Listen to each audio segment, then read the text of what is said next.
स्थापितं येन भूतले स्वयं रूप कदा मह्यं ददाति स्वपदान्तिकम्।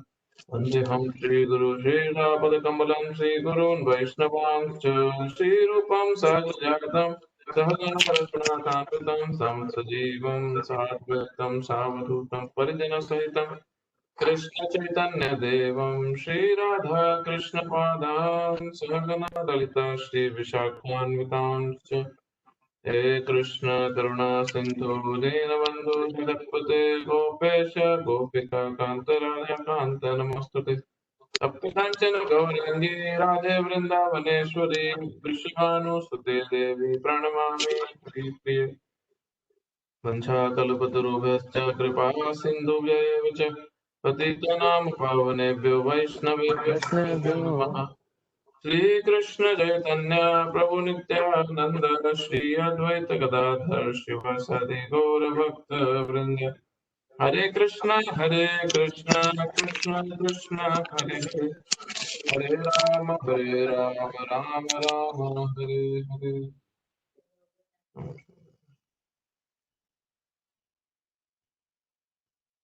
नमो विष्णुपदाय कृष्ण पृष्ठाय भूतले श्रीमते भक्तिवेदांत स्वामी नित्यानामिने नमस्ते सरस्वती देवे गौरवाणी प्रचारिणे निर्विशेष शून्यवादी पाश्चात्य देश तारिणे। हरे कृष्णा। मैं इसकी हरे बता कृष्णा। रहा हूँ। तो हम कंटिन्यू करेंगे चतुश्लोकी भागवतम पे, भागवत गीता पे, सॉरी। एक्चुअली भागवतम में भी चतुश्लोकी है। जो पूरी भागवतम के 18,000 श्लोकों के 4 सीड वर्सेस हैं। जैसे भगवत गीता के 4 श्लोक हैं, वैसे भागवत के भी हैं और काफी सिमिलर है, सिमिलैरिटीज है दोनों में। बट हम उसमें सिमिलैरिटीज में नहीं जाएंगे ज्यादा, क्योंकि भागवतम वाले वर्सेस काफी बड़े और ज्यादा डेप्थ है उसमें, बट काफी सिमिलैरिटीज हैं। सो लास्ट वीक हमने 10.8 डिस्कस किया था, ट्यूसडे को, जन्माष्टमी से पहले। और वो वर्स सबसे पहला एक ऐसा प्रेमाइसिस सेट करता है, ऐसा बेस सेट करता है हमारे लिए, जहां पे हमारे को सब ये क्लैरिटी हो जाती है कि हम किस व्यक्ति से डील कर रहे हैं। हाँ, हम किस व्यक्ति की भक्ति करने की ओर जा रहे हैं, हम किस व्यक्ति से हमारा रिलेशनशिप स्थापित करने का प्रयास कर रहे हैं। हाँ, सबसे पहले हमारे को ये बहुत क्लैरिटी मिल जाती है 10.8 से, जहाँ पे कृष्ण अपने बारे में बहुत क्लियरली क्या बता रहे हैं कि वो किस तरह सर्वस्व प्रभु, सारे मटेरियल और स्पिरिचुअल, भौतिक और आध्यात्मिक जगतों के प्रभु हैं। और सब कुछ उन्हीं से ही उत्पन्न हो रहा है। और अगली लाइन में भगवान कहते हैं कि इस मति से, तो ये जो समझ के मेरा भजन करता है, वो बूढ़ा भाव समन्विता, भगवान के हिसाब से वो सबसे बुद्धिमान व्यक्ति है। तो ये था 10.8। तो 10.8 में एक बहुत इंपॉर्टेंट, अगर हम 8, 9, 10, 11 ये 4 श्लोक देखेंगे तो इसमें भक्ति के सबसे डीप सीक्रेट्स एक्सप्लेन है। किस तरह की, सबसे पहले तो भगवान 10.8 और 9 में भी एक लिविंग एंटिटी का, एक जीवात्मा का भगवान से क्या संबंध है, पहले तो उसको स्थापित करते हैं। फिर भगवान इसको बोलते हैं संबंध ज्ञान। अगले श्लोक में भगवान जो अभिधेय, जो प्रोसेस है उस संबंध को और घनिष्ठ करने का और गहरा करने का, भगवान से अपना रिलेशनशिप को और डीप करने का, बेसिकली वो प्रोसेस एक्सप्लेन कर रहे हैं, किस तरह साधना भक्ति से प्रेम भक्ति की ओर व्यक्ति जाएगा।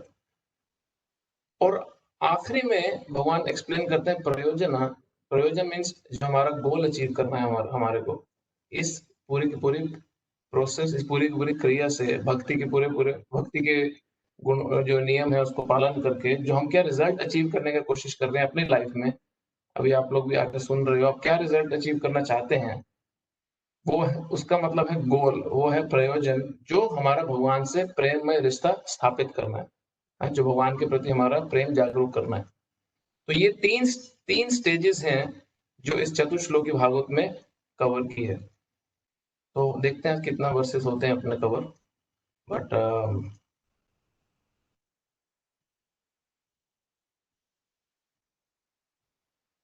इसका तात्पर्य पढ़ना है प्रभु? पिछली बार तात्पर्य नहीं पढ़ा था हमने।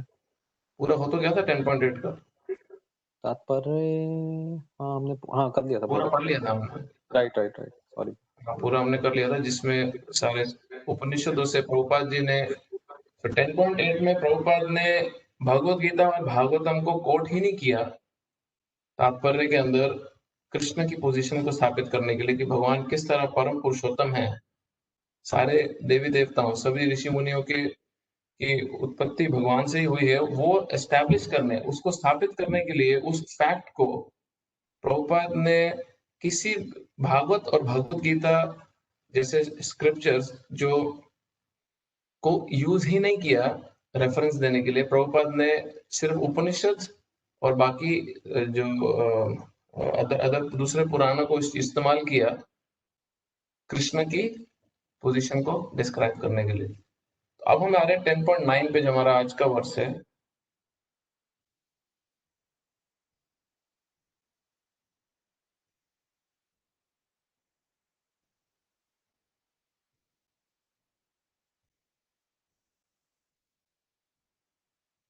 मच्चित्ता मद्गता प्राणा बोधयन्त परस्परं कथयन्तश्च मां नित्यं तुष्यन्ति च रमन्ति च।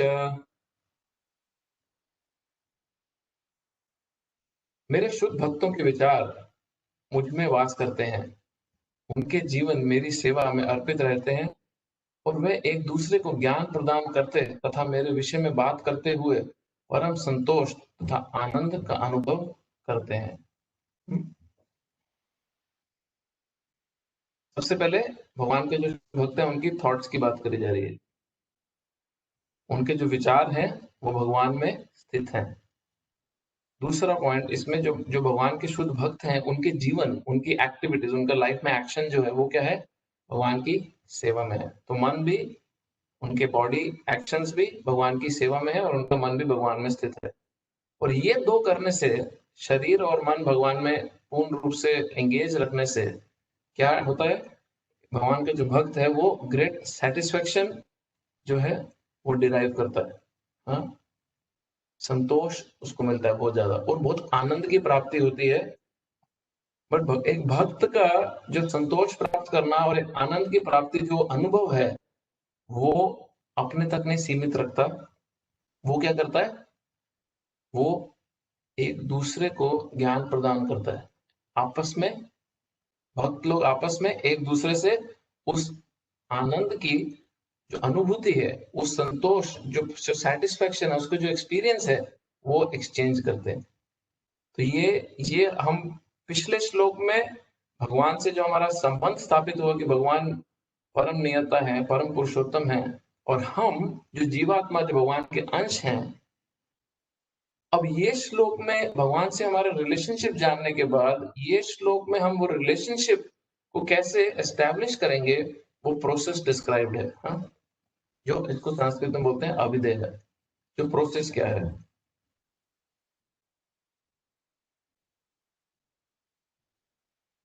तात्पर्य निकालो।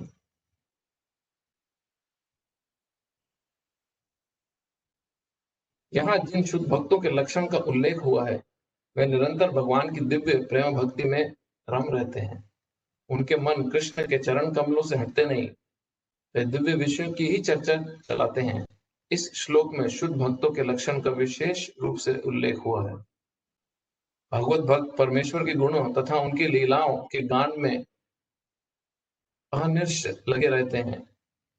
उनके हृदय तथा आत्माएं निरंतर कृष्ण में निमग्न रहती हैं और वह अन्य भक्तों से भगवान के विषय में बात करने में आनंद अनुभव करते हैं। ये बहुत इंपॉर्टेंट लक्षण है जो डिवोटी, हम अपने खुद की पर्सनल प्रोग्रेसिव लाइफ में भी देख सकते हैं कि हम जितना जितना डिवोशनली प्रोग्रेस कर रहे हैं, हम जितना भी डिवोशनली इन्वॉल्व हैं, एंगेज्ड हैं अपनी सेवा में, भगवान के बारे में सुनने में, स्क्रिप्चर्स पढ़ने में, चैंटिंग करने में, हम जो उससे एक्सपीरियंस हमारे को मिल रहा है, वो जो हम एक्सपीरियंस पर्सनली जो हमारे लाइफ में है, वो जब हम किसी से शेयर करते हैं तो हमें आनंद की अनुभूति होती है या नहीं, या हमारे को शेयर करने की भी इच्छा होती है या नहीं, या उससे भी पहले हम वो एक प्लेजेंट एक्सपीरियंस हमारे को हो भी रहा है कि नहीं हो रहा है डिवोशनल प्रैक्टिसेस में। और ये सब जो पूरी साइकिल है, ये सारी की सारी डिपेंड करती है, जो आगे इस तात्पर्य में भी आएगा। पिछले वर्ष में पिछले से पिछले 2 वर्ष पहले हमने पढ़ा था कि अगर तो हम ये भक्ति का जो प्रोसेस है, ये डिवोटीज की गाइडेंस में अगर अप्लाई कर रहे हैं। प्रभुपाद जी एक जगह पे लिखते हैं, तात्पर्य में लिखते हैं, कोई ध्यान नहीं कहाँ पे, प्रभुपाद लिखते हैं कि अगर, I think Bhagavatam second canto में कहीं तो है, कि अगर भक्ति का ये प्रोसेस प्रैक्टिस करते हुए जो भगवान ने, जो भगवद गीता में प्रोसेस दिया, जो हमने प्रभुपाद से हमें मिला, भक्ति भक्ति कैसे करनी है, वो करते समय अगर हमें आनंद की अनुभूति नहीं हो रही, तो इसमें प्रोसेस की कमी नहीं है, हमारी कमी है। हम कहीं ना कहीं पे उसको अप्लाई ठीक से नहीं कर रहे। और उसमें प्रभुपाद जी बहुत क्लियरली मेंशन करते हैं, वो बोलते हैं कि ज्यादातर ये तब होता है जब हम भक्ति भी अपने मन के अनुसार करना चाहते हैं, और भक्ति के नियमों को भी अपने मन के अनुसार पालन करना चाहते हैं। जैसे हमने आपको ध्यान होगा 10.4 और 5 में, इसी चैप्टर में हमने एक बहुत इंपॉर्टेंट पॉइंट पढ़ा था, जिसको मैं हाईलाइट भी किया था, कि प्रभुपाद जी उसमें तात्पर्य में बोलते हैं कि अपनी जो थिंकिंग पावर है, एक मनुष्य को अपनी जो थिंकिंग पावर है, उसको भगवान के शुद्ध भक्तों की गाइडेंस में, और जो भगवान के भक्त जो शास्त्रों में जो जिनकी निपुणता है, उनकी गाइडेंस में डेवलप करना चाहिए। प्रभुपाद जी बोलते हैं कि one should not waste one's thinking power just pondering over money.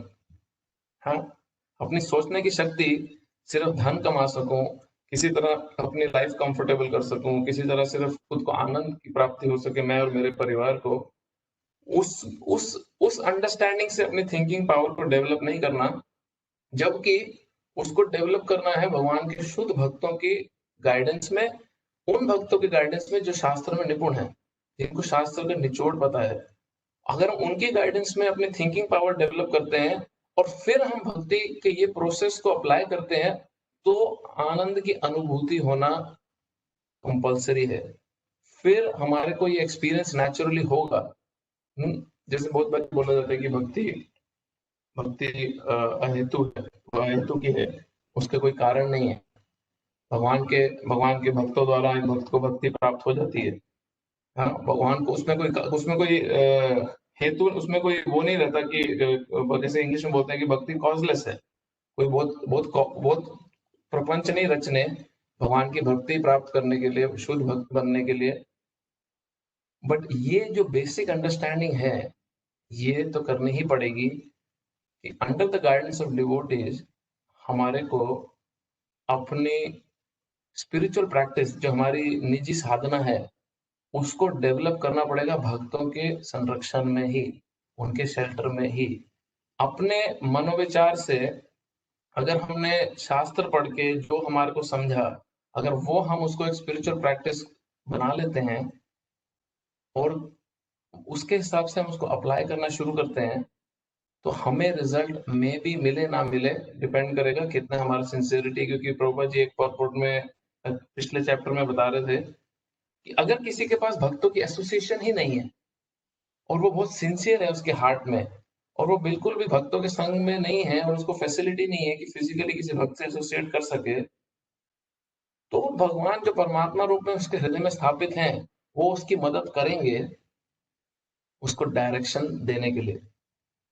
But जिसके पास भक्तों की संगति है और वो उसको जानबूझ के या किसी भी कारण ना इस्तेमाल करे, चाहे अहंकारवश, चाहे चाहे खुद को बहुत समझदार समझ के, या अपने मन पे विश्वास करके, तो ये बहुत स्मार्ट मूव नहीं रहेगा, ये उसके खुद के फायदे के लिए नहीं जाएगा।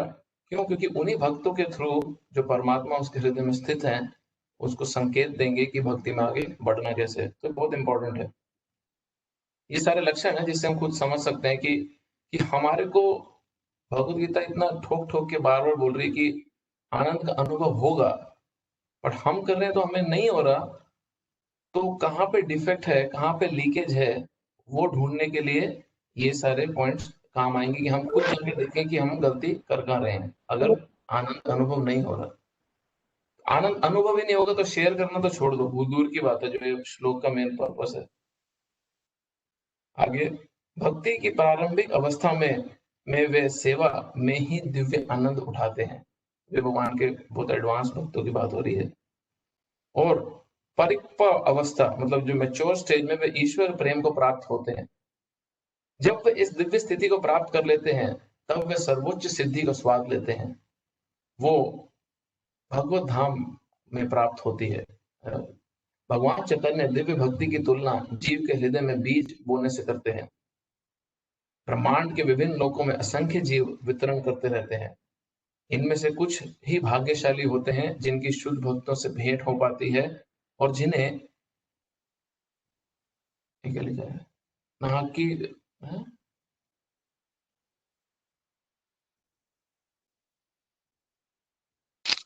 नाहक की जिन्हें भक्ति समझने का, भक्ति होना चाहिए मेरे ख्याल से। भक्ति, हाँ इंग्लिश में, हिंदी ट्रांसलेशन में मिस्टेक्स काफी हैं। जिन्हें भक्ति हाँ, समझने का अवसर प्राप्त हो पाता है। यह भक्ति बीज के क्या वर्ड है यार, सदृश, जो ये भक्ति बीज के सदृश्य है। यदि इसे जीव के हृदय में बो दिया जाए और जीव हरे कृष्ण का श्रवण तथा कीर्तन करता रहे, तो बीज अंकुरित होता है। इस प्रकार की नियमित सींचते रहने से वृक्ष का बीज फलता है। भक्ति रूपी आध्यात्मिक पौधा क्रमश बढ़ता रहता है, जब तक वह ब्रह्मांड के आवरण को भेद कर ब्रह्म ज्योति में प्रवेश नहीं कर जाता। ब्रह्म ज्योति में भी पड़ा तब तक बढ़ता पेड़ तब तक बढ़ता जाता है जब तक उस उच्चतम लोक को नहीं प्राप्त कर लेता, जिसे गोलोक वृंदावन या कृष्ण का परम धाम कहते हैं। अंतोगत्वा यह पौधा भगवान के चरण कमलों की शरण प्राप्त कर वही विश्राम पाता है। जिस प्रकार पौधे में क्रम से फूल तथा फल आते हैं, उसी प्रकार भक्ति रूपी पौधे में भी फल आते हैं और कीर्तन तथा श्रवण के रूप में उसका सींचन चलता रहता है। चैतन्य चरितामृत मध्य लीला में भक्ति रूपी पौधे को विस्तार वर्णन हुआ है। यहाँ यह बताया गया है कि जब तक पूर्ण पौधा भगवान के चरण कमलों की शरण ग्रहण कर लेता है, तो मनुष्य पूर्णतः भगवत प्रेम में लीन हो जाता है। तब तक एक क्षण भी परमेश्वर के बिना नहीं रह पाता। जिस प्रकार की मछली जल के बिना नहीं रह सकती, ऐसी अवस्था में भक्त वास्तव में परमेश्वर के संसर्ग से दिव्य गुण प्राप्त कर लेता है। बहुत इंपॉर्टेंट एक्सप्लेनेशन है ये सारी। अभी इसमें है, ब्रह्मांड भ्रमित कौन भाग्यवान जीव, गुरु कृष्ण प्रसादे पाए भक्ति लता बीज।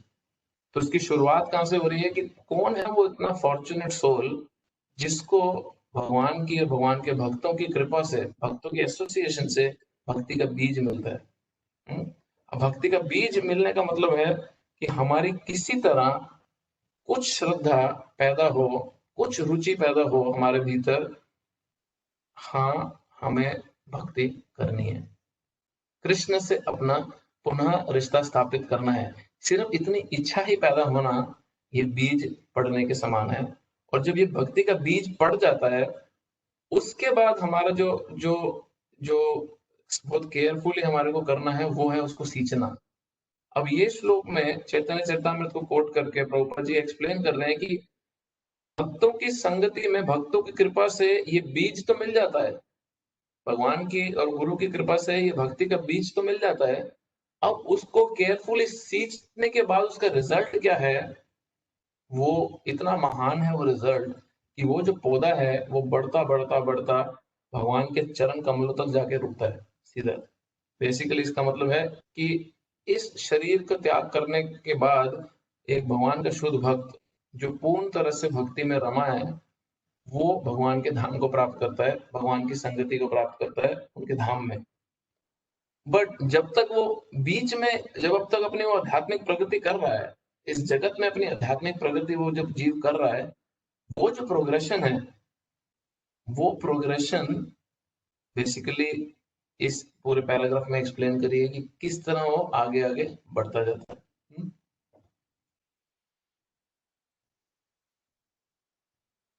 आगे बढ़े, कितना बड़ा तात्पर्य है। अच्छा, लास्ट पैराग्राफ। श्रीमद् भागवतम में भी भगवान तथा उनके भक्तों के संबंध के विषय में ऐसी अनेक कथाएं हैं। इसलिए श्रीमद् भागवतम भक्तों को अत्यंत प्रिय है। जैसा कि भागवत में ही है, कहा गया है, श्रीमद् भागवतम पुराणम अमलम यद वैष्णवानम प्रियम। ऐसी कथा में भौतिक कार्यों, आर्थिक विकास, इंद्र तृप्ति तथा मोक्ष के विषय में कुछ भी नहीं है। श्रीमद् भागवतम ही एकमात्र ऐसी कथा है जिसमें भगवान तथा उनके भक्तों की दिव्य प्रकृति का पूर्ण वर्णन मिलता है। फलतः कृष्ण भावनामृत जीव ऐसे दिव्य साहित्य के श्रवण में दिव्य रुचि दिखाते हैं। जिस प्रकार तरुण तथा तरुणी को परस्पर मिलने में आनंद प्राप्त होता है। अभी इसमें भागवतम का ग्लोरिफिकेशन किया हुआ है, बट वो ग्लोरिफिकेशन में ही भागवतम के जो गुणगान गाए हैं प्रभुपाद जी ने इस तात्पर्य में कि भागवतम एक ऐसा पुराण है कि वो ऐसा अमल पुराण है। मल मतलब जानते हैं क्या होता है? मल मतलब डर्टी, अनक्लीन। अमल मीन्स जिसमें कोई भी प्रकार की गंदगी ना हो, कोई भी प्रकार का उसमें, किसी भी प्रकार का उसमें भौतिक मटेरियल कंटामिनेशन ना है, नहीं है, भौतिक गंदगी नहीं है। और वो क्या गंदगी है? भौतिक गंदगी क्या है कि हम अपने हर एक्टिविटी में, अपने जो भी हम कार्य करते हैं उसमें, या तो हम अपने आर्थिक विकास के बारे में सोचते हैं, किस तरह मेरे धन की प्राप्ति हो जाए, मुझे किस तरह मैं और शान शौकत से जी सकूं, किस तरह मेरा जो भी ऐश्वर्य प्राप्त कर सकूं, या तो हम वो ढूंढते हैं। दूसरा हम ढूंढते हैं कि किस तरह इंद्र तृप्ति, मेरी सेंस एंजॉयमेंट हो सके। अब वो किसी भी प्रकार की हो सकती है। हम हम धर्म अर्थ काम मोक्ष, ये 4 स्टेजेस हैं। धर्म अर्थ काम और मोक्ष, जिसमें जिसमें प्रैक्टिकली पूरे के पूरे जितने भी जनता है इस संसार में फंसी हुई है। But majority of the public, Devanand Swami अपने रिट्रीट्स में बड़ा अच्छा एक्सप्लेन करते हैं, बोलते हैं कि वैदिक कल्चर में जो लोग शास्त्रों को, धर्म को फॉलो भी करते थे, तो वो एक प्रोग्रेशन से गुजरते थे कि धर्म के आधार पे अर्थ कमाएंगे, धर्म के आधार पे काम, सेंस एंजॉयमेंट करेंगे, ताकि जीवन भर धर्म के आधार के चलने के बाद जब अंत समय आएगा तो मोक्ष की प्राप्ति कर सकेंगे। बट अभी मटेरियलिस्टिक सोसाइटी ऐसी हो गई है, चाहे वेस्टर्न कंट्रीज चाहे इंडिया, कि धर्म को तो पूरी तरह पिक्चर से बाहर निकाल दिया है। अब धर्म के आधार पे अर्थ नहीं कमाया जाता, पैसा कमाया नहीं जा रहा, पैसा कमाया जा रहा है सारी की सारी कूटनीतियों के द्वारा, सारे सिंफुल एक्टिविटीज के द्वारा। अब वो पैसा जब जब सिर्फ और सिर्फ उसको जो कमाया जा रहा है वो गलत तरीके से कमाया जा रहा है या सिंफुल पाप कर्मों से कमाया जा रहा है, तो उस कमाए हुए पैसे से जब हम अपने इंद्रियों को तृप्ति करेंगे, क्योंकि सेंसेस को तो उनकी नीड है ही, एंजॉयमेंट चाहिए ही चाहिए। हम कोई साधु तो है नहीं जो जंगल में बैठे हैं, घर सबको चाहिए, बच्चे सबके हैं तो अच्छे स्कूल में भी जाएंगे, एजुकेशन भी चाहिए, गाड़ी भी चाहिए, ट्रैवलिंग करने के लिए कपड़े भी चाहिए, खाना भी अच्छा चाहिए, तो सेंसेस को तो एंजॉयमेंट चाहिए। बट जब वो धर्म के आधार पर न कमाया हुआ पैसा होगा और उससे जब हम अपनी सेंस एंजॉयमेंट करेंगे, तो चौथी कैटेगरी जो मोक्ष की प्राप्ति तो कभी होगी ही नहीं। क्यों? क्योंकि प्यूरिफिकेशन का हृदय का कभी होगा ही नहीं, शुद्ध हृदय जो है कभी शुद्ध होगा ही नहीं, क्योंकि पहले ही धर्म को निकाल दिया था। अब भागवतम का स्टैंडर्ड देखो, जो जो धर्म के आधार पे वैदिक कल्चर में बहुत से लोग शास्त्रों को पढ़ के अपना जीवन जीते थे कि अंत में मोक्ष प्राप्त करेंगे। अभी जो अब मॉडर्न कल्चर में धर्म को हटा दिया, तो पहला और चौथा कैटेगरी जो धर्म है और मोक्ष है बाहर निकल गया, सिर्फ पैसा इकट्ठा करो और सेंस एंजॉयमेंट करो ही जीवन का गोल बच गया। अब सोचो भागवतम का स्टैंडर्ड इतना सुपीरियर है कि भागवतम धर्म के आधार पे भी ये सारी चीजें करनी, उसको भी बोल रहा है कि ये मल के समान है। क्यों? क्योंकि वो धर्म की जो बात करी जा रही है, धर्म अर्थ काम मोक्ष, वो प्योर डिवोशन, भगवान की शुद्ध भक्ति को सेंटर में रख के नहीं है। भगवान से अपना रिलेशनशिप एस्टेब्लिश करते हुए वो जीवन की शैली वैसी जिए नहीं जा रही। तो भागवतम का स्टैंडर्ड बहुत सुपीरियर है। भागवतम, इसलिए श्रीमद् भागवतम जो है वो अमल पुराण है। वो सिर्फ वैष्णव को ही प्रिय है। भगवान के जो भक्त हैं उन्हीं को ही प्रिय है। क्यों? क्योंकि भले ही हम अपने जीवन में इन एक्टिविटीज में फंसे हों, और हम सारे हैं ही कुछ ना कुछ हद तक इन एक्टिविटीज में फंसे हुए, बट अगर हमारी डिजायर जो है वो भगवान की शुद्ध भक्ति को प्राप्त करने की है, तो नेचुरली भागवतम हमें अट्रैक्ट करेगी। अगर हमारी डिजायर ही रिलीजियस थोड़ा सा रहने की है, कि हम थोड़े से धर्म कर्म में जुड़े रहे, रीति रिवाजों से टूटे नहीं, और हम किसी न किसी प्रकार बहुत ही महान कल्चर में हम पैदा हुए हैं, हम भारत में पैदा हुए हैं, हम भारत के निवासी हैं, और हमारे को हिंदू धर्म पे बहुत गर्व है, तो हम उस धर्म को किसी न किसी तरह पकड़ के रखना चाहते हैं, तो भागवतम उस धर्म की परिभाषा में इंटरेस्टेड नहीं है। भागवतम वो धर्म की परिभाषा में इंटरेस्टेड है जहां पे मच्चिता मत गता प्राण बोधयंतस परस्परम, कथयंतस च माम नित्यम, जो जो जो सेंटर्ड है किसके अराउंड? भगवान के बारे में सुनने के, भगवान की सेवा करने के, अपना मन और अपना शरीर भगवान की सेवा में लगाने के। तो ये जो स्पिरिचुअल कल्चर है, ये जो धर्म की परिभाषा जो है भगवद गीता के श्लोक में मिल रही है, भागवतम इस पे एक्सपैंड करता है बहुत ज्यादा, और वो प्योर डिवोशनल सर्विस की ओर हमारे को लेके जाएगा। जो भगवान के शुद्ध भक्त हैं, जैसे पिछले पैराग्राफ में बताया, जो भगवान के शुद्ध भक्त हैं वो उस प्लेटफॉर्म पे ऑपरेट करते हैं। तो तो वो प्लेटफॉर्म जिसको भाता है, या जिसको भगवान की भक्ति उतने उस स्तर पे क्या बोलते हैं, भक्तों की कृपा से समझ गए कि मुझे करनी है, वो भक्ति को भागवतम बहुत प्रिय है। बाकी सबको, जिसको थोड़ा धर्म कर्म में इंटरेस्ट है, वो ये जो सेकेंडरी कैटेगरी है उसमें रहेगा। तो बेसिकली अगर हम इसमें देखें कि ये बेसिकली ये जो the heart and soul of a devotee is constantly submerged in Krishna. हाँ, जो एक भक्त का हृदय है वो पूर्ण रूप से भगवान में लीन है, और उनको प्लेजर आता है भगवान के बारे में दूसरे भक्तों से चर्चा करने में। They take pleasure in discussing with others about Krishna. ये सिम्टम तक, अगर ये जो लक्षण है यहाँ तक अगर हमें पहुंचना है, तो हमारे को धर्म अर्थ काम मोक्ष की जो मटेरियलिस्टिक रिलीजियस अंडरस्टैंडिंग है उसकी स्टेज से ऊपर एटलीस्ट थियोरेटिकली समझना ही पड़ेगा, तब जाके हम प्रैक्टिकली उस पर कुछ एक्ट कभी कर पाएंगे। नेक्स्ट श्लोक पे है। तो यहाँ पे हमारा अभिधेय जो प्रोसेस है, जो शुद्ध भक्ति को प्राप्त करने का प्रोसेस है, वो डिस्क्राइब किया है किस तरह धर्म अर्थ काम मोक्ष से ऊपर का होना चाहिए। बहुत से लोगों के लिए भक्ति में आना उनके दुखों का निवारण करना है, और हमने 7th चैप्टर में बहुत डिटेल में पढ़ा भी था कि कृष्णा एक्चुअली इसको ग्लोरीफाई करते हैं।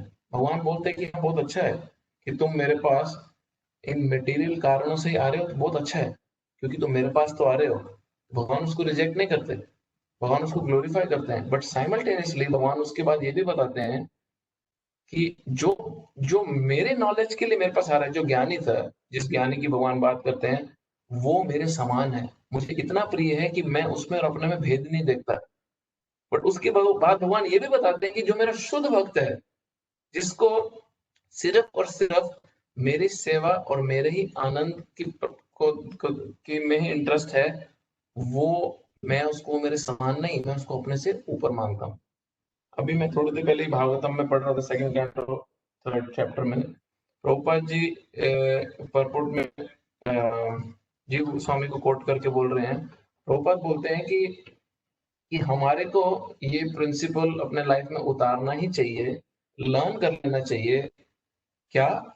कि हमारे को खुद को ट्रेन करना है वो हैप्पीनेस प्राप्त करने में, जो हैप्पीनेस, कौन सी हैप्पीनेस प्राप्त करने में?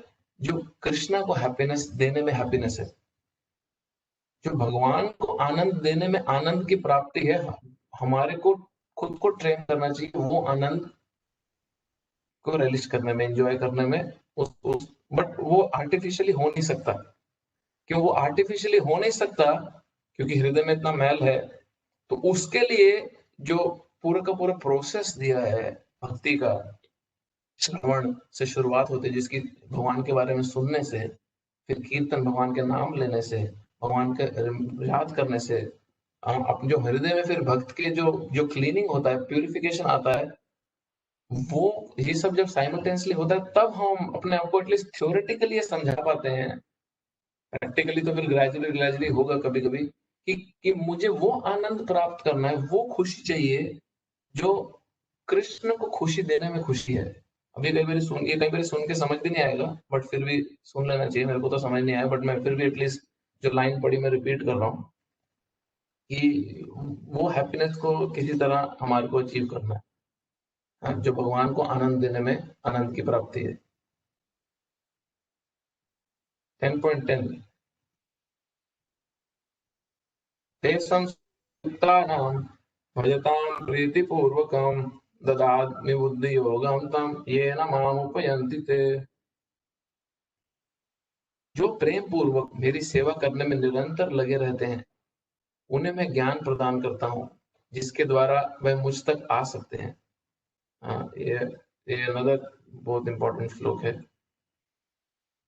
अब ये श्लोक और अगला श्लोक में कुछ सिमिलरिटीज हैं, क्योंकि दोनों में भगवान की करुणा बहुत डायरेक्टली दर्शाई गई है। भगवान अपने ही करुणा इन दो श्लोकों में डिस्क्राइब कर रहे हैं, बट यहाँ पे भगवान प्रयोजन ज्ञान, जो लव ऑफ कृष्णा, हाँ, उसके बारे में भी एक्सप्लेन कर रहे हैं।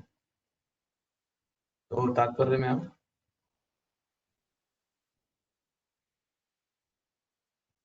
इस श्लोक में बुद्धि योगम शब्द अत्यंत महत्वपूर्ण है। हमें स्मरण हो कि द्वितीय अध्याय में भगवान ने अर्जुन को उपदेश देते हुए कहा था कि मैं तुम्हें अनेक विषयों के बारे में बता चुका हूं और अब मैं तुम्हें बुद्धि योग की शिक्षा दूंगा। अब उसी बुद्धि योग की व्याख्या की जा रही है। बुद्धि योग कृष्ण भावनामृत में रहकर कार्य करने को कहते हैं, और यही बुद्धि है।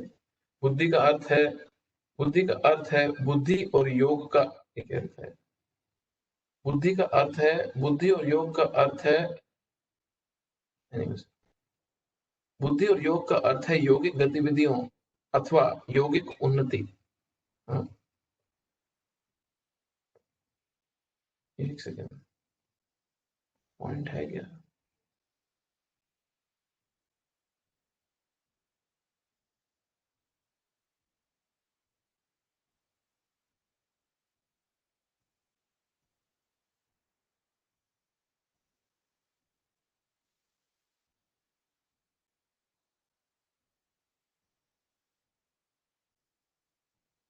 अच्छा, बुद्धि और योग दोनों का डिफाइन किया हुआ word by word. Okay okay.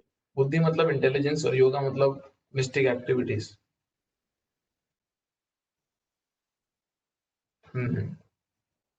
बुद्धि का अर्थ है बुद्धि, इंटेलिजेंस, और योग का अर्थ है यौगिक गतिविधियां अथवा यौगिक उन्नति, जो योग में प्रगति है।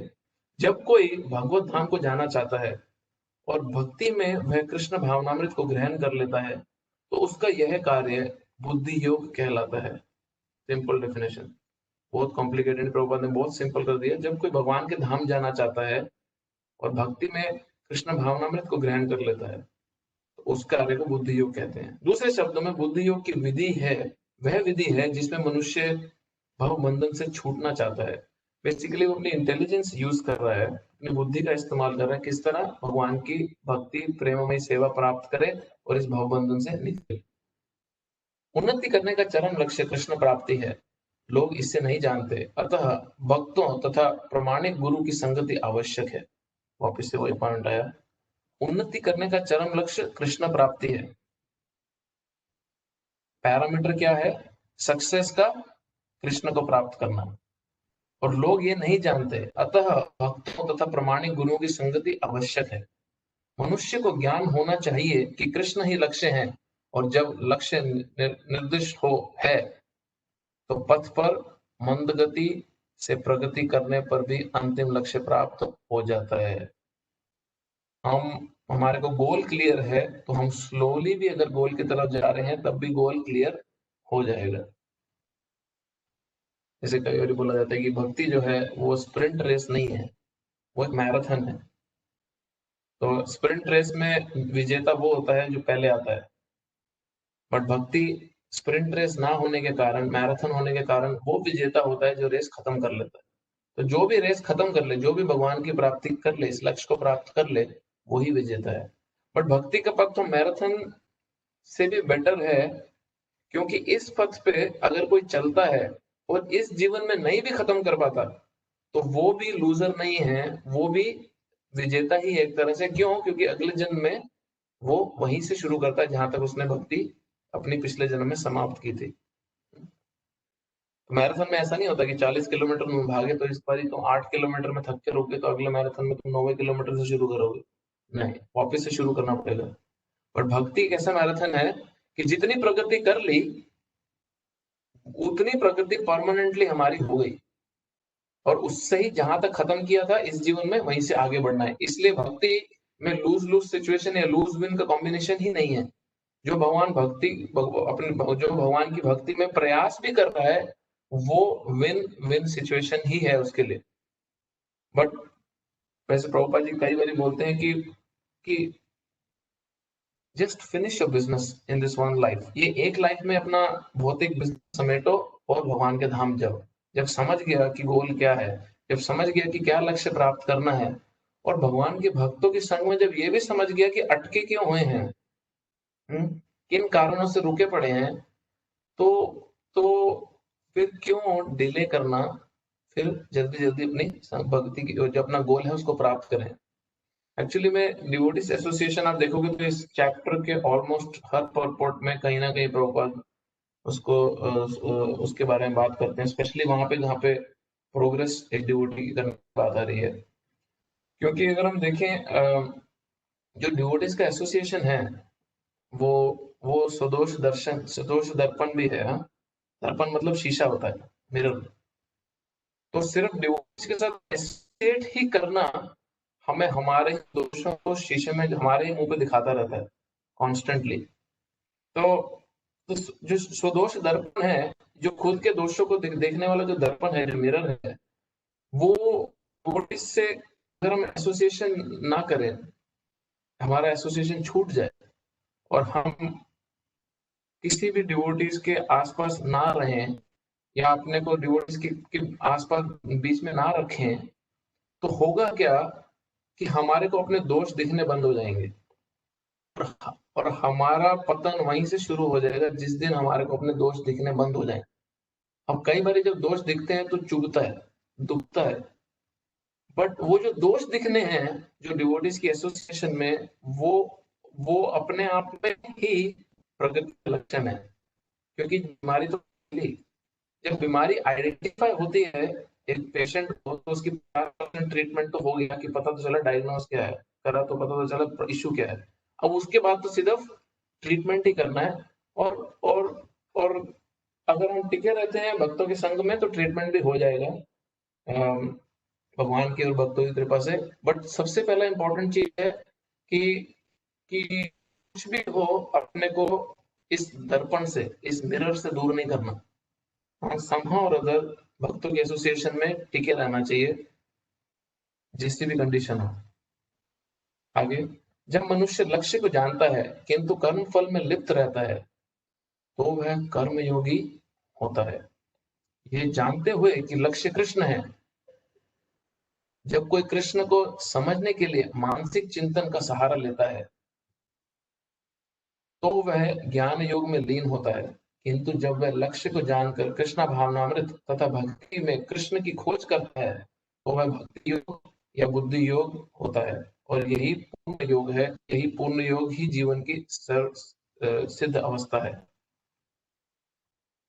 जब समझने के लिए मानसिक चेतन का सहारा लेता है, तो वह ज्ञान योग में लीन है। और उससे पहले क्या है, जब मनुष्य लक्ष्य को जानता है किंतु कर्म फल में लिप्त रहता है, तो वह कर्म योगी होता है।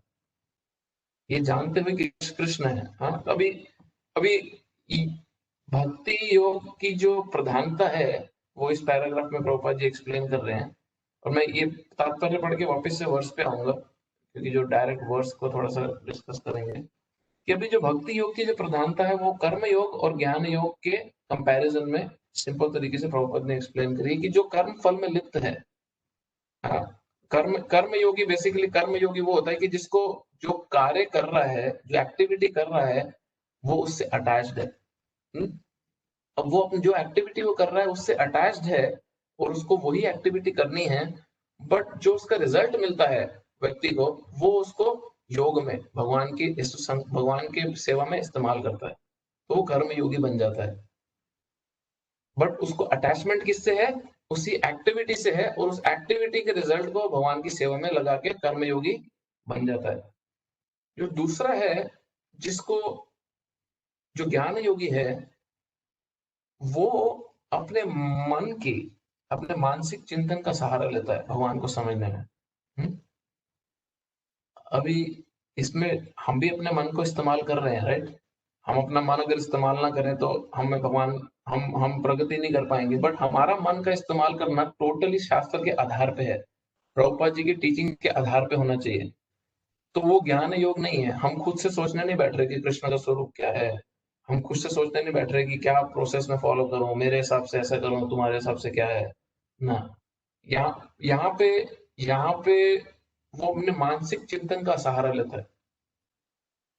हम भक्तों की संगति का, प्रभुपाद जी के दिए हुए शास्त्रों का, कृष्ण की कृपा का, जो साधना भक्ति का प्रोसेस है उसका, और अब उसके साथ में अपने मन को जब हम लगाते हैं तो वो टोटल जो हम जो एक्टिविटी कर रहे हैं उसका सहारा लेते हैं। बट ये ज्ञान योगी सिर्फ मन का सहारा लेता है, शास्त्र वो भी पढ़ते हैं, बट इसमें ये मेन डिफरेंस है। किंतु जब वह लक्ष्य को जानकर कृष्ण भावनामृत में तथा भक्ति में कृष्ण की खोज करता है, तो वह भक्ति योग है, बुद्धि योगी होता है। ये पूर्ण योग है, ये पूर्ण योगी जीवन की सिद्ध अवस्था है। जब व्यक्ति वापस से देखो, प्रभुपाद वापस से लेके आ गए डिवोटी एसोसिएशन पे। जब व्यक्ति प्रामाणिक गुरु के होते तथा आध्यात्मिक संघ के संबंध में रहकर भी प्रगति नहीं कर पाता, अब यहाँ पे कृष्ण की करुणा जो इस वर्ष में भगवान डिस्क्राइब कर रहे हैं वो आ रही है। जब व्यक्ति प्रामाणिक गुरु के होते हुए तथा आध्यात्मिक संघ में संबंध रहकर भी प्रगति नहीं कर पाता, एसोसिएशन में है, प्रामाणिक गुरु के साथ भी है, बट क्योंकि वह बुद्धिमान नहीं है, तो कृष्ण उसके अंतर से उपदेश देते हैं जिससे वह सरलता से उन तक पहुंच सके। ये वो भक्त है जिसकी सिंसियर डिजायर है, बट फिर भी उस फैसिलिटी को इस्तेमाल नहीं कर पा रहा जो आसपास उसके भक्तों के रूप में, गुरु के रूप में है। क्यों? क्योंकि वो इतना इंटेलिजेंट नहीं है। अब ये जो लाइन प्रभुपाद जी यहाँ लिख रहे हैं, ये कोई उसको वो नहीं है, लाइसेंस नहीं है कि गुरु और भक्तों की संग का इस्तेमाल ना करके उसको निग्लेक्ट करने का, क्योंकि वो बुद्धिमान नहीं है।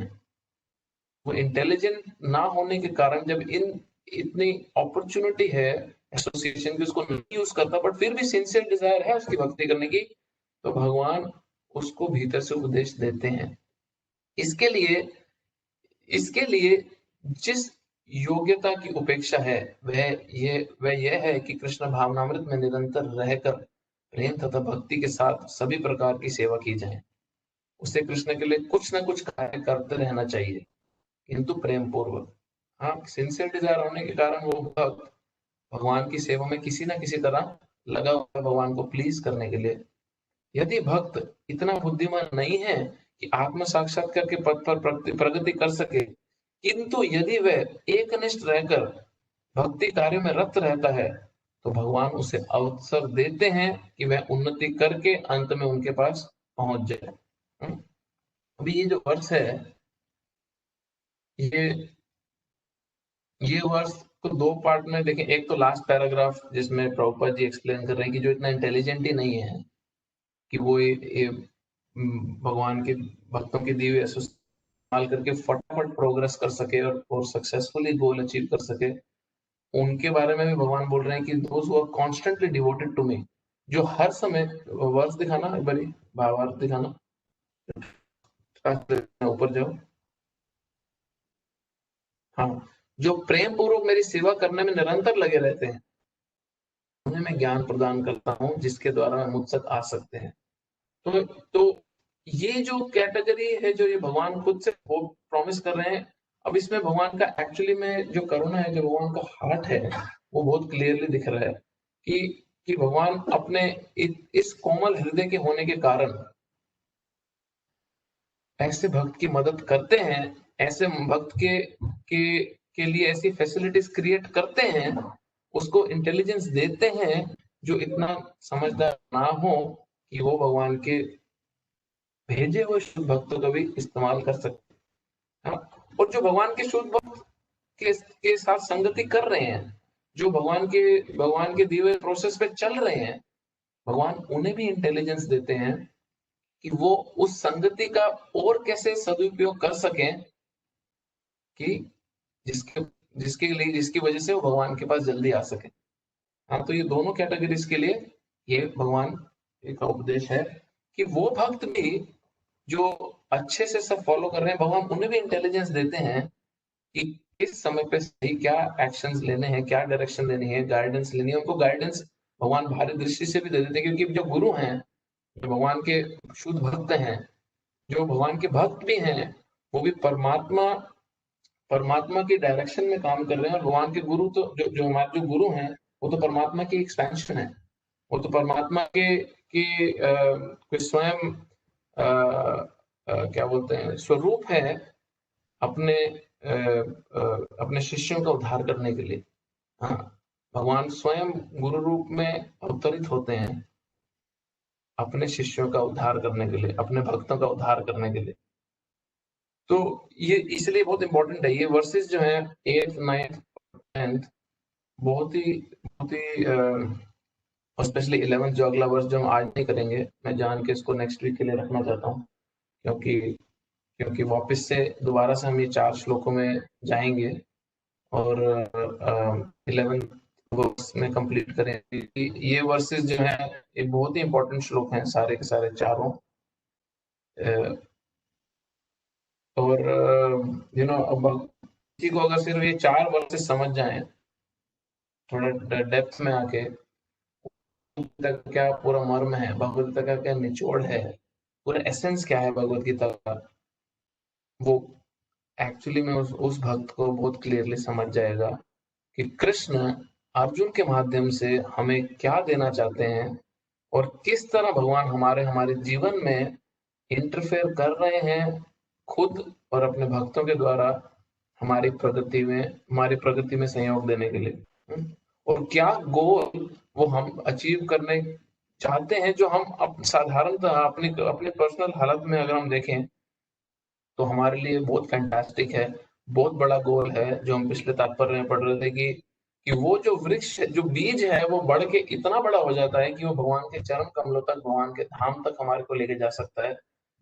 और हमारा भगवान के धाम तक जाना तो दूर की बात, अगर भगवान और उनके भक्तों की कृपा ना हो, अभी कल जैसे प्रभुपाद जी का अपीयरेंस डे था, आविर्भाव दिवस था, अभी हम सोचें अगर हम प्रभुपाद को अपने लाइफ से इस इक्वेशन से निकाल दें, हमारे जीवन में से प्रभुपाद जी को अगर हम निकाल दें, तो हम योग्य भी नहीं हैं कि भगवत गीता को खोल के पढ़ने में कोई इंटरेस्ट भी रखें या इस पर चर्चा भी करें। मैं बोलूँ जितने भी हम लोग हैं इस समय जो आपस में डिस्कस कर रहे हैं, अभी रीडिंग कर रहे हैं, एटलीस्ट मैं अपने लिए बहुत क्लियरली बोलूंगा कि प्रभुपाद जी अगर नहीं है हमारे लाइफ में, अगर भगवान की कृपा नहीं रहती कि वो प्रभुपाद के रूप में हमारे को ऐसे आचार्य, ऐसे गुरु भेजते, तो कभी इंटरेस्ट भी नहीं आता कि स्पिरिचुअल लाइफ भी कोई जीवन में किसी का गोल हो सकता है, कोई लक्ष्य हो सकता है जिसको प्राप्त करना चाहिए,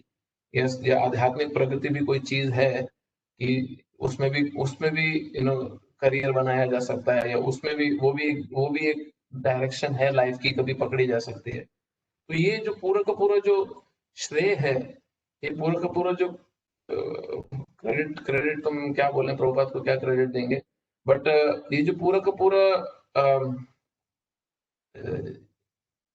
हमारी खुद की भी जो योग्यता है कि हम माला उठा के कुछ कर सकें या भगवद गीता में बात भी करें, अगर प्रभुपाद को इस पूरी की पूरी इक्वेशन से निकाल दें, तो पूरा का पूरा बलून फूस हो जाएगा और किसी भी काम के नहीं रहेंगे, स्पेशली आध्यात्मिक स्तर पे। तो यहीं पे खत्म करते हैं डिस्कशन। कोई किसी का क्वेश्चन है तो पूछ सकते हैं। नेक्स्ट वीक वापस से हम ये चारों करेंगे, नेक्स्ट वीक मतलब ट्यूसडे को। बट जो 11 श्लोक खत्म करके वापस से इन चारों श्लोकों पे दोबारा आएंगे। कोई क्वेश्चन है किसी का? हरि बोल प्रभु जी। कौन बोल रहे हैं? प्रभु विनीत। हाँ बोलो। प्रभु मेरा क्वेश्चन ये है कि जैसे अभी प्रभुपाद कह रहे हैं कि जिन लोगों में बुद्धि कम है तो भगवान उनकी हेल्प करते हैं। तो पहला तो क्वेश्चन है कि जिसमें बुद्धि कम है तो फिर वो सेवा में कैसा लगा रहेगा, मतलब क्योंकि ये रिलेटेड नहीं, अगर किसी में इंटेलिजेंस ही नहीं है तो वो हाउ कैन ही डू भक्ति, तो उस भक्ति सेवा में कैसे लगा रह सकता है वो तो फिर उल्ट पुल्ट काम करेगा। हाँ तो वो प्रभुपाद किसी पापी की बात नहीं कर रहे। प्रभुपाद जी इंटेलिजेंस कंपेयर कर रहे हैं उनके साथ में जो उतना इंटेलिजेंट नहीं है कि भगवान के शुद्ध भक्तों का पूरा एसोसिएशन का फायदा उठा सके। तो ये कंपैरेटिव इंटेलिजेंस की बात करी जा रही है कि कंपेयर कर रहे हैं उस इंटेलिजेंस से कि जो भगवान के भक्तों की पूरी एसोसिएशन का फायदा उठा सके। हम अपने लाइफ में देखते हैं, हम हमारे आसपास हमारे फ्रेंड्स हैं, हमारे आसपास हमारे दोस्त हैं जो हमारे साथ चलो जिन्होंने भक्ति शुरू करी थी। ये हमारे बाद भी कई लोग आए जो भक्ति के रास्ते पे आए, भक्ति शुरू करी उन्होंने। तो आप खुद देखोगे कि एक भक्त एसोसिएशन का फायदा बहुत ज्यादा लेता है और प्रगति भी उसकी अलग से दिखती है, और दूसरा भक्तों की एसोसिएशन का उतना फायदा नहीं लेता। और ऐसा नहीं है कि एक को नहीं मिल रही एसोसिएशन, दोनों को समान एसोसिएशन मिल रही है। तो ये उसकी स्पिरिचुअल इंटेलिजेंस या मटेरियल इंटेलिजेंस, जो भी इंटेलिजेंस की बात करें, उस पे निर्भर करेगा कि वो कितना इसको इंपॉर्टेंस देता है और कितना उसको यूटिलाइज करता है। हुँ? वो जो फैसिलिटी उसको है। तो ये कंपैरिजन उस इंटेलिजेंस में किया गया है। ये ओवरऑल उसको मंदबुद्धि नहीं बोला गया व्यक्ति को। वो मंदबुद्धि हो कैसे सकता है जो निरंतर भगवान की सेवा में लग रहा है, बट वो इतना बुद्धिमान भी नहीं है कि वो डिवोटीज एसोसिएशन को पकड़ के रखे। हम मंदिर में खुद ही एग्जांपल देखते हैं, कई बार कितने डिवोटीज आते हैं जो 8-8 साल से, 10-10 साल से रेगुलर मंदिर में आके सेवा करते हैं। हाँ, रेगुलर मंदिर में आके सेवा करते हैं। बट और वो हर बारी बिना मिस करे सेवा करते ही करते हैं। बट वो किसी डिवोटी से एसोसिएट नहीं करते और करना भी नहीं चाहते। उनसे कोई डिवोटी बात भी करता है तो वो निग्लेक्ट कर देते हैं, अवॉइड कर देते हैं। तो तो ये अब वही व्यक्ति जो इतनी दृढ़ता से अकेले अपने खुद की पिछले जन्मों की भक्ति ले लो या अभी के पुण्य के कारण ले लो, वो भक्ति कर रहा है और रेगुलर भगवान की सेवा कर रहा है जिस भी प्रकार। तो ऐसा थोड़ी ना कि वो क्योंकि एक इस्कॉन में किसी भक्ति क्लास में सुनेगा तो उसकी प्रगति नहीं होगी, या उसकी भक्तों से एसोसिएशन नहीं करेगा तो उतनी स्पीड से प्रगति चाहे ना हो, बट उनकी सेवा तो हर हफ्ते आके कर रहा है। तो भगवान से तो उसका रिलेशनशिप कुछ किसी स्तर पे तो है ना। तो भगवान उसकी कुछ तो मदद करने ही वाले हैं, किस तरह वो आगे बढ़े, कुछ तो उसको भी प्यूरिफिकेशन होगा। कहीं तो फ्यूचर में जाके हो सकता है ऐसा कि उसको मन में एक सिर्फ स्फूर्ति हो कि हाँ मैं भी सुनता हूँ, एक क्लास में बैठ के सुनता हूँ। मैं खुद आपको नाम नहीं ले सकता बट मैं मंदिर में आपको एग्जांपल देता हूँ। एक डिवोटी पिछले मतलब 8 साल 7 साल 8 साल से एटलीस्ट विदाउट मिसिंग, जब से वो मेलबर्न में थे, वो रेगुलर मंदिर में आके सेवा कर रहे थे। रेगुलर सेवा कर रहे थे, खुद से ही माला कर रहे थे, 16 माला खुद से, बिना किसी बोले व्यक्ति के बोले, वो खुद से 16 माला करते थे। बट फिर वो 16 माला कैसे होते हैं, कहीं भी चलते हो रही है, कैसे भी हो रही है, ट्रेन ट्रेन में कहीं भी हो रही है माला, बट वो करते थे। और उसका वो दृढ़ निश्चय था कि हाँ मुझे ये माला करनी है। मैंने सुना है यहाँ सब भक्तों से माला करते हैं, कोई क्लास अटेंड नहीं करते थे, कभी किसी डिवोटी से, सीनियर डिवोटी से कभी बात नहीं करते थे।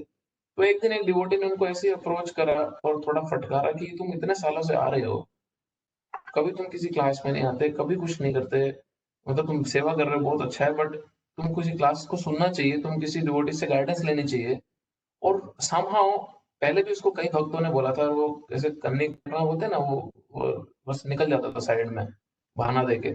उस दिन उसको समहाउ स्ट्राइक कर गया, भगवान की कृपा थी, कुछ 8 साल बाद, 7-8 साल बाद उसको स्ट्राइक कर गया उस भक्त को, और उसने क्लासेस ज्वाइन कर लिया, अटेंड करना शुरू कर दिया। अभी अभी वो बहुत अच्छे से भक्ति कर रहा है, मतलब उसको यू कैन सी कि there is a big difference. तो ये वो इंटेलिजेंस का कंपैरिजन है, ना कि वो मंदबुद्धि है, समझे ना। Yes Prabhu, thank you. और प्रभु इससे जुड़ा छोटा सा एक प्रश्न है कि इंटेलिजेंस जो है ये तो सूक्ष्म है, राइट, सटल सटल है, मन बुद्धियन का। हाँ, तो इंटेलिजेंस तो सब में है, बट वो कवर्ड है, राइट। तो इंटेलिजेंस कैसे बढ़ेगी, मतलब शास्त्र पढ़ के ही तो बढ़ेगी ना, तो फिर हाउ विल इंटेलिजेंस गेट अच्छे शार्पन तरीके हैं। बेसिकली? एक तो है, हाँ, दो दो बहुत अच्छे तरीके हैं हमारी बुद्धि को तेज करने के। एक तो है भगवान के भक्तों से सुने। दूसरा, जो प्रभुपाद जी बहुत ज्यादा जिस पे स्ट्रेस किए हैं, वो है शास्त्रों का, भागवत, ये स्क्रिप्चर्स पढ़े। तो ये, तो होगा क्या इससे कि नेचुरली नेचुरली जब हम, जो भी भक्त, एक्चुअली ये सबको एक्सपीरियंस करना चाहिए, ये बोलने से इतना नहीं समझता, कई बार एक्सपीरियंस करने से इसका डिफरेंट ही लेवल रहता है। जब भी हम अपने लाइफ में बहुत केयरफुली हेयरिंग करते हैं और रीडिंग में लगते हैं, तो उसका नेचुरल इफेक्ट क्या होता है कि हमारा चैंटिंग इंप्रूव होता है, और हमारा जनरल सर्विस एटीट्यूड और सर्विस करने का जो भाव या सर्विस भी improve होता है।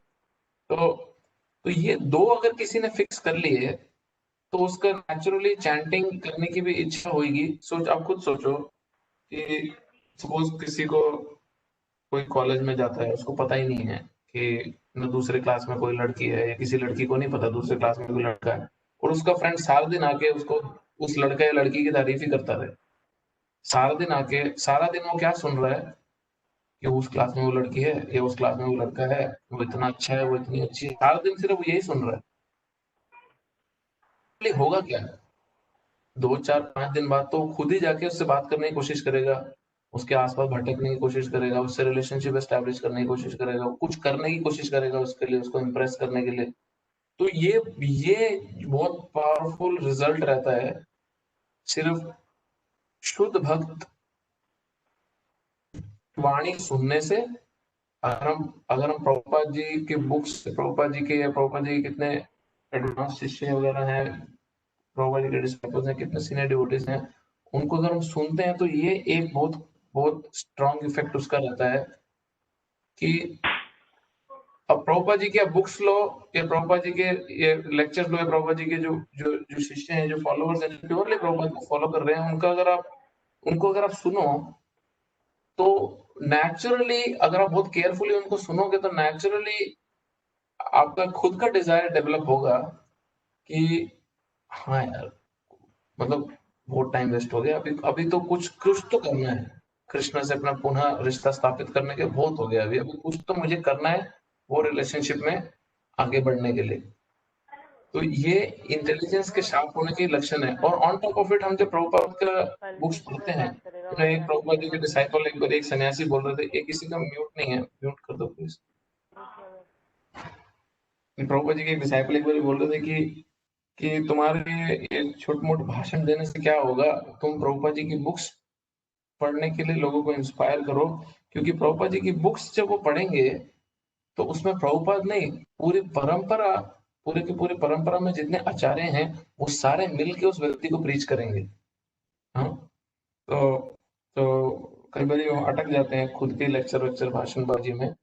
अगर हम प्रभुपाद जी की बुक्स खुद पढ़ें, ये दूसरों को इंस्पायर करें प्रभुपाद जी की बुक्स पढ़ने में, तो प्रभुपाद जी खुद ही उसमें प्रीवियस आचार्यों के माध्यम से उसको प्रीच करेंगे। तो होगा क्या, वो प्रीचिंग से नेचुरली एक डिजायर डेवलप होगा, इंटेलिजेंस शार्पन होगा कि हाँ, मुझे कृष्ण से अपना पुनः रिश्ता स्थापित करना है। और आप खुद अपने साथ एक्सपेरिमेंट करना, आप एक बहुत अच्छे से रीडिंग और हेयरिंग करो, और देखो आप कैसे रिएक्ट करते हो, और फिर एक छोड़ दो, और फिर आप देखो कैसे रिएक्ट करता है, वो खुद ही लगेगा कि यार ये तो मेरे जैसा ना, वो ऑक्सीजन लेवल ही कम हो रहा है, ऑक्सीजन ही कम होता जा रहा है, वापस से मास्क लगाओ, फटाफट फटाफट से ऑक्सीजन पंप लो, कि वापस से नरिश। तो वेरी इंपॉर्टेंट, वेरी इंपॉर्टेंट। तो जब ये धुंधला होने लगता है ना हमारे जीवन में, रीडिंग और हेयरिंग ना होने के कारण सब कुछ धुंधला दिखने लगता है स्पिरिचुअली, और फिर हमारे धुंधले होने के कारण हमारे डिसीजन भी गलत होते हैं, हम मुंह के बल गिरते भी हैं। तो ये धुंधलापन हटाने के लिए बहुत जरूरी है इंटेलिजेंस का शार्प होना, जो इन दो माध्यम से बहुत अच्छे से शार्प हो सकती है। ठीक है। Thank you Prabhu, thank you so much. और कोई क्वेश्चन है किसी का? हरे कृष्णा प्रभु जी। हरे कृष्णा। प्रभु जी, चिंतन क्या है? क्या चीज? चिंतन भी उतना ही बेनिफिट देता है जितना कि चैंटिंग? चिंतन, अच्छा अच्छा, हाँ हाँ हाँ। आपका चिंतन उतना ही बेनिफिट देता है जितना चैंटिंग? बहुत अच्छा क्वेश्चन है ये। देखो, चिंतन आपके जीवन में उसी का होगा जिसने अपने डाइट दिया होगा अपने मन को। चिंतन जो है वो मन का विषय है, मन का कार्य है चिंतन करना। और मन उसी विषय पे चिंतन करता है जो विषय मन के लिए बहुत प्रोमिनेंट है। अगर आपके जीवन में केवल केवल सपोज किसी के मन में सिर्फ पॉलिटिक्स ही चल रहा है, वो सिर्फ मोदी राहुल गांधी, मोदी राहुल गांधी, मोदी राहुल गांधी, यही चल रहा है उसके मन में। हाँ, और उसके मन में चिंतन ही सिर्फ चल रहा है कि किस तरह धन कमाया जाए, किस तरह मेरे घर की प्रॉब्लम सॉल्व की जाए, किस तरह मेरी बहू से निपटूं, बहू सास से निपटे, या जो भी ये सब। अगर चिंतन ही सिर्फ यही चल रहा है, मन अगर सिर्फ फीडिंग ही यही है, अगर वो यही सिर्फ विचार सिर्फ सुन रहा है व्यक्ति और यही विचारों को अपने जीवन में लगा के बैठा, तो नेचुरली उसका मेडिटेशन क्या रहेगा, आप खुद सोचो। वो ऐसे थोड़ी ना है। मेरे को एक बारी सीनियर डिवोटी बता रहे थे, तो अच्छा पॉइंट बोले कि तुम्हारी भक्ति की प्रगति ये 2 घंटा माला करने से नहीं होगी। सिर्फ तुम्हारी भक्ति की प्रगति होगी, तुमने 22 घंटा क्या किया अपने दिनचर्या में, अपने दिन में। तुमने जो 22 घंटा अपने दिन में किया, वो डिसाइड करेगा कि तुम 2 घंटा जब माला भी कर रहे हो तो तुम्हारा भगवान में तुम्हारा चिंतन है, हो रहा है कि नहीं हो रहा। और वो बहुत बहुत इम्पोर्टेंट पॉइंट है कि दिन भर की जो मेरी दिनचर्या है उसमें मैं कितना कृष्ण भावना भावित हूँ, फिर आपका जो चिंतन है वो कृष्णमय होगा। अभी आपने क्वेश्चन पूछा कि चिंतन इंपॉर्टेंट है या चैंटिंग।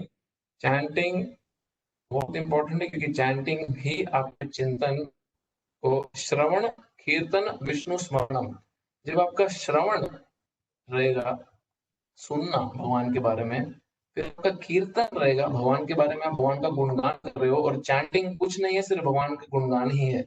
हाँ, कीर्तन करना, कीर्तन मतलब कीर्ति का गान करना, भगवान के नामों का गान करना, वो कीर्तन है, चैंटिंग करना है। तो जब ये दो चीजें अच्छे से होगी तभी स्मरण हो पाएगा, तभी भगवान का चिंतन हो पाएगा। तो चिंतन को क्या बोलते हैं, चैंटिंग से अलग करके कुछ नया करने की जरूरत नहीं है। अगर हमारी भगवान के बारे में सुनना अच्छे से हो रहा है और हम भगवान के नामों का उच्चारण अच्छे से करने की प्रयास कर रहे हैं, हमारा चिंतन ऑटोमेटिकली भगवान की कृपा से कृष्णमय होगा। ठीक है, ठीक है, थैंक यू प्रभु जी। हरे कृष्ण। और कोई क्वेश्चन है किसी का?